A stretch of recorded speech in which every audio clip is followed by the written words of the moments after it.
అందరికీ నమస్కారం. శుభ సంకల్పానికి స్వాగతం. ఇవాల్టి పంచాంగం ఎలా ఉందో చూద్దాం. తేదీ 24 మార్చ్ 2024 ఆదివారం. శ్రీ శోభకృత్ నామ సంవత్సరం ఉత్తరాయణం శిశిర ఋతువు, ఫాల్గుణ మాసం శుక్లపక్షం.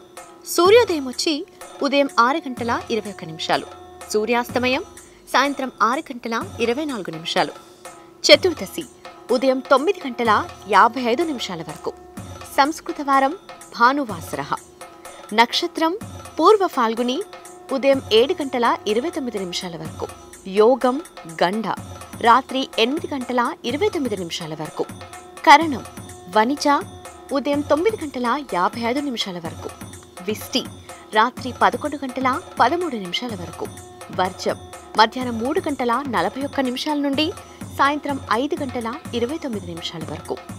దుర్ముహూర్తం సాయంత్రం 4:47 నుండి సాయంత్రం 5:35 వరకు. రావుకాలం సాయంత్రం 4:53 నుండి సాయంత్రం 6:24 వరకు. యమగండం మధ్యాహ్నం 12:22 నుండి మధ్యాహ్నం 1:52 వరకు. గుళికాకాలం మధ్యాహ్నం 3:23 నుండి సాయంత్రం 4:53 వరకు. బ్రహ్మముహూర్తం వచ్చి తెల్లవారుజామున 4:44 నుండి తెల్లవారుజామున 5:32 వరకు. అమృత ఘడియలు రాత్రి 2:30 నుండి తెల్లవారుజామున 4:18 వరకు. అభిజిత్ ముహూర్తం ఉదయం 11:58 నుండి మధ్యాహ్నం 12:46 వరకు. చూశారు కదా, ఇది ఇవాల్టి పంచాంగం. శుభం భూయత్.